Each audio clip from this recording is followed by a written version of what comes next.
Hai hai hai, selamat datang kembali di Mimin Art Channel. Tentunya penasaran kan dengan alur cerita selanjutnya? Yuk kita langsung saja dengerin ceritanya. Bab 76. Seperti yang dikatakan Rehan malam tadi, bahwa akan datang ke pesta ulang tahun salah satu rekan kerja Rehan. Anissa memutuskan mencari gaun yang cocok untuk acara itu sepulang dari kuliahnya.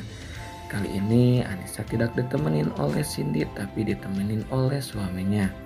Dia dijemput oleh suaminya ya saat jam kuliah sudah selesai. Rehan menunggu Anissa di dalam mobil seperti biasa. Tak lama kemudian Anissa datang dan masuk ke dalam mobil Rehan. Udah lama? Tanya Anissa. Baru saja. Mau langsung atau mampir dulu? Tanya Rehan. Langsung aja. Udah makan siang belum? Tanya Anissa lagi. Belum, niatnya mau ngajak kamu makan sekalian kalau kamu mau, jawab Rehan. Boleh habis belanja kita makan ya, ujar Anissa. Boleh, ucap Rehan. Rehan menjalankan mobilnya dengan kecepatan sedang. Oh ya, minggu depan akan ada perayaan ulang tahun perusahaan. Aku berencana untuk mengenalkanmu sebagai istriku di acara itu. Bagaimana menurutmu? Tanya Rehan. Tapi apa nggak terlalu cepat? Aku takut semua orang akan menghinamu karena punya istri miskin sepertiku, ujar Anissa. Aku nggak peduli dengan ucapan orang lain. Yang aku pedulikan hanya keberadaanmu, ujar Rehan. Tapi Mas, mau sampai kapan kita menyembunyikan hubungan ini? Dulu kamu bilang ingin membalas dendammu, tapi sepertinya duniamu yang sekarang membuatmu lupa dengan tujuanmu, ujar Rehan. Anissa terdiam. Apa yang suaminya katakan memang benar. Dia terlalu menikmati hidup sebagai istri Rehan dan melupakan tujuan utamanya. Aku harus bagaimana? Tanya Anissa. Kamu perempuan pintar, harusnya kamu tahu apa yang harus kamu lakukan pada mereka, jawab Rehan. Tapi sekarang mereka nggak ganggu aku nggak bisa membalas dendammu dalam keadaan tenang seperti ini, ujar Anissa. Baiklah, jika suatu saat nanti mereka mengganggumu, jangan segan-segan untuk membalasnya, ujar Rehan. Tapi Anissa mengangguk. Dia berpikir strategi apa yang harus dia siapkan untuk membuat mereka hancur secara berlahan. Sepanjang jalan, Anissa hanya diam tanpa sepatah kata pun terlontar dari mulutnya. Dia seakan sedang memikirkan sesuatu. Tak terasa mereka sudah sampai di parkiran butik. Rehan membukakan pintu mobil untuk Anissa dan menggandengnya dengan mesra. Butik yang mereka datangi adalah butik langganan dari keluarga Rehan, sehingga membuat semua pelayan di sana cukup kenal dan tahu siapa Rehan. Mereka yang melihat kedatangan Rehan langsung berbaris untuk menyapa Rehan dan Anissa dengan sangat ramah. Silakan Tuan, ada yang bisa saya bantu? Tanya seorang pelayan. Saya ingin mencari gaun untuk istri saya, tolong carikan yang paling bagus, jawab Rehan. Baik Tuan, mari Nyonya, saya tunjukkan beberapa koleksi gaun terbaik di butik ini, ujar sang pelayan. Anissa mengangguk dan mengikuti kemana pelayan itu pergi. Di sana Anissa dibuat kagum dengan gaun-gaun yang tersusun tergantung rapi dan indah. Anissa mengambil 2 gaun untuk dicoba terlebih dahulu, sedangkan Rehan duduk di sebuah sofa tunggu yang ada di butik tersebut. Mas, gimana? Tanya Anissa saat dia mencoba gaun pertama yang dia ambil. Rehan menoleh ke arah istrinya. Dia tertegun saat melihat Anissa begitu cantik dengan balutan gaun putih selutut dan tanpa tangan dengan belahan dada yang sedikit terbuka. Sempurna, gumam Rehan tak berkedip. Jadi gimana? Aku pakai ini saja, tanya Anissa. Ganti, itu terlalu terbuka. Saya tidak ingin tubuhmu dilihat oleh pria lain, ujar Rehan. Anissa kembali ke ruang ganti dan mencoba gaun kedua yang dia bawa. Kalau yang ini? Tanya Anissa. Rehan melihat ke arah istrinya. Kali ini dia setuju dengan gaun yang Anissa pakai. Gaun berwarna navy sebatas lutut dengan balutan brokat bagian atas dan polos di bagian bawah. Sederhana tapi terlihat menarik saat dipakai oleh Anissa. Itu jauh lebih baik. Saya ingin ini dan gaun yang tadi dibungkus, ujar Rehan. Kenapa semuanya? Satu aja sudah cukup, ujar Anissa. Biar saja itu bisa dipakai di rumah, ujar Rehan. Setelah melakukan pembayaran di kasir, mereka mencari restoran terdekat untuk makan bersama. Tidak ada hal serius yang mereka obrolkan, hanya obrolan biasa yang mengisi waktu makan mereka. Jam menunjukkan pukul 5 sore saat mereka sampai di rumah.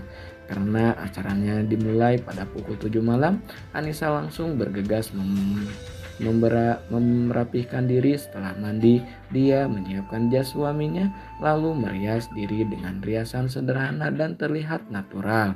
Tak lupa Anissa memakai aksesoris yang telah dia siapkan untuk dipadukan dengan baju yang dia pakai. Rehan selesai membersihkan diri saat Anissa masih sibuk dengan riasannya. Kenapa harus secantik itu? Kita hanya pergi ke pesta ulang tahun tapi kamu dandan seperti ingin kencan romantis, ucap Rehan. Aku memang akan pergi kencan dengan pacarku. Aku ingin terlihat cantik saat menemani pacarku, jadi kamu jangan menghalangiku untuk ini, ujar Anissa. Pacar? Jadi kamu punya pacar di luar sana? Apa kamu sudah bosan denganku? Tanya Rehan. Anissa membalikkan tubuh saat mendengar perkataan suaminya. Kau ini bagaimana? Bukankah kita sepakat untuk pacaran dulu? Jadi sudah jelas kalau kamu pacarku, ujar Anissa dengan raut kesal. Oh ya, maaf aku melupakan itu. Aku pikir kamu bermain di belakangku, ujar Rehan. Mana mungkin aku melakukan itu sedangkan suamiku jauh lebih baik dari pria di luar sana, ujar Anissa. Kamu memang istri terbaik, ucap Rehan sembari mencium pipi Anissa. Is, kamu bikin riasanku rusak, gerutu Anissa. Make upmu masih banyak, jadi jangan khawatir jika riasanmu rusak, ucap Rehan dengan santainya. Sekarang aku ini pacarmu, bukan istrimu, jadi nanti jangan bilang kalau aku istrimu, ujar Anissa. Ya siap Tuan Putri, ujar Rehan lalu mencubit pipi Anissa. Kan aku udah bilang riasanku bakal rusak, gerutu Anissa. Rehan hanya tersenyum dengan tingkah Anissa yang begitu menggemaskan menurutnya. Mas, tasku di mana ya? Tanya Anissa. Tas apa? Rehan balik bertanya. Itu loh, tas yang kayak dompet gitu, kemarin aku simpan di sofa, ujar Anissa. Oh itu, sudah aku simpan di lemari tasmu, ujar Rehan. Anissa membuka lemari khusus koleksi tas dan menemukan tas yang dia cari. Sudah siap? Tanya Rehan. Bentar mas, sepertinya ada yang kurang deh. Tunggu sebentar, ucap Anissa. Dia duduk lagi di meja rias dan meneliti kembali hasil riasannya. Sedangkan Rehan lebih memilih menunggu di ruang tamu. Setelah jam kemudian, Rehan yang sudah merasa terlalu lama menunggu memutuskan untuk menghampiri istrinya. Sudah belum? Tanya Rehan. Sudah, ayo, ujar Anissa. Kenapa sih perempuan itu lama banget kalau dandan? Tanya Rehan. Gak lama kok, cuman beberapa jam doang. Lagian biar terlihat cantik juga, ujar Anissa. Dan jawabannya selalu sama, gak habis pikir sama kalian, ujar Rehan. Kalian? Siapa yang kamu sebut kalian? Tanya Anissa. Ya kalian, Mama, Cecil, kamu. Jawaban kalian sama saja kalau ditanya begitu, ujar Rehan. Wajar mas, namanya juga perempuan. Udah ayo kita berangkat. Udah jam 6:30 ini, kita terlambat nanti, ujar Anissa. Biarkan saja, lagian itu bukan acara kita, ucap Rehan. Anissa tidak lagi menanggapi ucapan suaminya. Dia keluar dan masuk ke dalam mobil. Rehan yang memang tidak berniat untuk datang membuat Rehan meminta Randy untuk memelangkan laju mobilnya. Apalagi melihat penampilan istrinya yang begitu cantik dan menarik, membuatnya enggan untuk membawanya ke pesta itu. Jarak yang harusnya ditempuh dalam waktu setengah jam, kini dia tempuh dalam waktu 1 jam. Dia berharap akan terlambat sehingga tidak memakan banyak waktu di tempat itu. Namun apa yang diharapkan tidaklah terjadi. Sesampainya di sana semua tamu undangan sudah datang namun acara belum juga dimulai. Rehan turun dari mobilnya ketika Randy membukakan pintu. Dia masuk ke dalam rumah itu dengan menggandeng tangan Anissa. Sontak semua mata tertuju pada mereka berdua. Banyak wanita yang hadir tertegun dengan ketampanan Rehan. Begitu pula para lelaki laki-laki yang menatap takjub pada Anissa. Semua yang melihat berbisik memuji ketampanan dan kecantikan mereka berdua. Namun ada juga yang menatap sinis pada Anissa. Selamat datang Pak Rehan. Sungguh saya sangat tersanjung dengan kehadiran Pak Rehan yang sudah memenuhi undangan saya, ucap Pak Radit. Sama-sama Pak Radit. Kenalkan, ini kekasih saya Anissa. Rehan memperkenalkan Anissa pada Pak Radit. Senang bertemu dengan Anda, Bu Anissa, ucap Pak Radit sembari mengulurkan tangannya.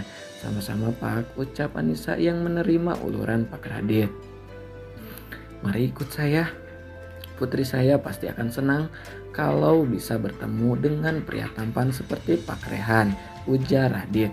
Anissa dan Rehan berjalan beriringan mengikuti langkah Pak Radit. Perkenalkan, ini Melda putri saya. Melda, ini Pak Rehan yang tempo hari ayah ceritakan padamu, ucap Pak Radit pada anaknya. Saya Melda, ternyata Pak Rehan jauh lebih tampan yang asli daripada yang dipoto ya.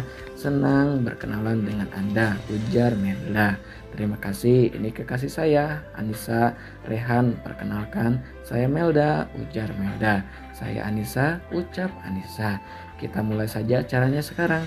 Ini sudah telat dari jadwalnya, ujar Pak Radit pada putrinya. Bentar dulu ya, temanku satu lagi belum datang. Katanya bentar lagi sampai, ucap Melda. Dan benar saja, tak lama kemudian datanglah seorang wanita terbalut gaun ketat dengan panjang selutut berwarna merah cabai. Nah itu dia, ucap Melda. Semua orang menoleh ke arah yang Melda tunjuk. Anissa tertegun saat melihat wanita yang datang adalah Sinta, saudara sepupunya. Maaf ya Beb, aku telat, tadi ada urusan sebentar, ujar Sinta yang langsung memeluk Melda. Maaf Om, saya terlambat, ujarnya lagi memberi salam menyalami ayah Melda. Ya nggak apa-apa, ini belum dimulai kok, ujar Melda. Ya sudah, kita mulai sekarang saja, titah Pak Radit pada pembawa acara. Sinta melihat ke sekeliling tempat itu dan matanya berhenti pada sosok Anissa yang ada di seberangnya. Kenapa Tuan Rehan harus membawa dia sih? Kenapa nggak pergi sendiri saja? Menyebalkan sekali, gumamnya dalam hati. Lihat saja, akan aku permalukan dia di depan semua orang, pikirnya. Perhatian semuanya, berhubungan semua tamu sudah datang. Mari kita mulai acara ini dengan sambutan dari tuan rumah. Kepada Pak Radit dan Nona Melda saya persilakan, ucap pembawa acara. Selamat malam semuanya, sapa Pak Radit. Malam, jawab para tamu undangan. Terima kasih untuk semua tamu undangan atas kehadirannya di acara ulang tahun putri saya yang ke-23 tahun. Terima kasih juga kepada Pak Rehan selalu CEO dari PT Rin Group yang sudah menyempatkan waktunya untuk datang ke acara ini. Saya berharap semoga dengan bertambahnya usia putri saya menjadikan dia pribadi yang lebih baik dari sebelumnya, membawa dia menuju kesuksesan dari cita-cita yang dia kejar. Mungkin hanya ini yang bisa saya sampaikan. Terima kasih, ujar Pak Radit. Selamat malam semuanya.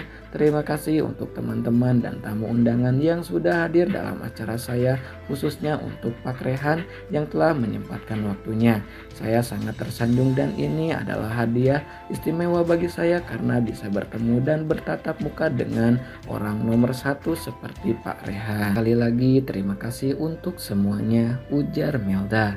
Acara selanjutnya tiup lilin dan potong kue oleh Nona Melda sebagai inti dari acara ini, ucap sang pembawa acara. Semua orang yang ada di sana menyanyikan lagu Happy Birthday sebelum Melda meniup lilinnya. Saat ingin memotong kue, Sinta membisikkan sesuatu pada Melda. Seketika tatapan Melda melirik ke arah temannya itu dengan lirikan sinis.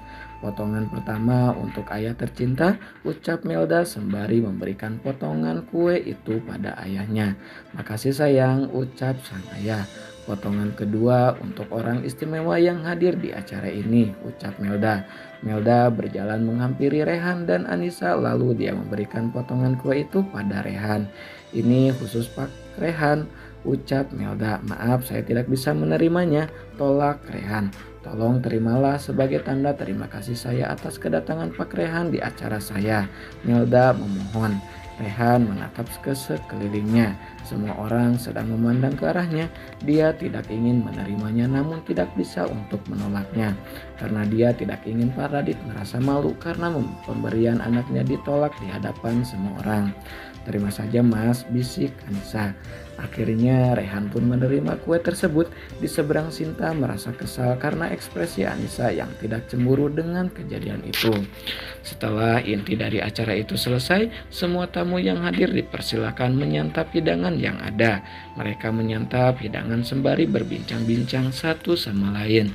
Ada yang membahas tentang bisnis dan ada pula yang hanya ngobrol biasa. Saat Rehan sedang mengobrol dengan rekan bisnisnya, Anissa meminta izin untuk mencicipi makanan yang ada. Dia berjalan menuju sebuah meja di samping kolam. Itu sepertinya enak, gumam Anissa.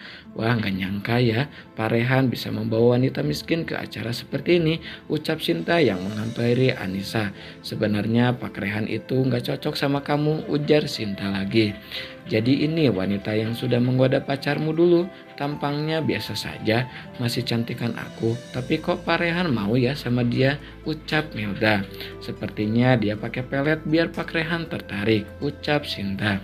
"Bisa nggak sekali saja jangan ganggu saya saat bertamu?" tanya Anissa.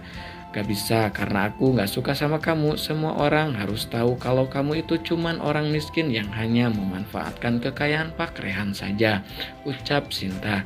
"Apapun tujuan saya dengan Mas Rehan itu bukan urusan kalian, jadi jangan mencampuri hidup saya," ucap Anissa santai. "Sombong banget kamu sekarang.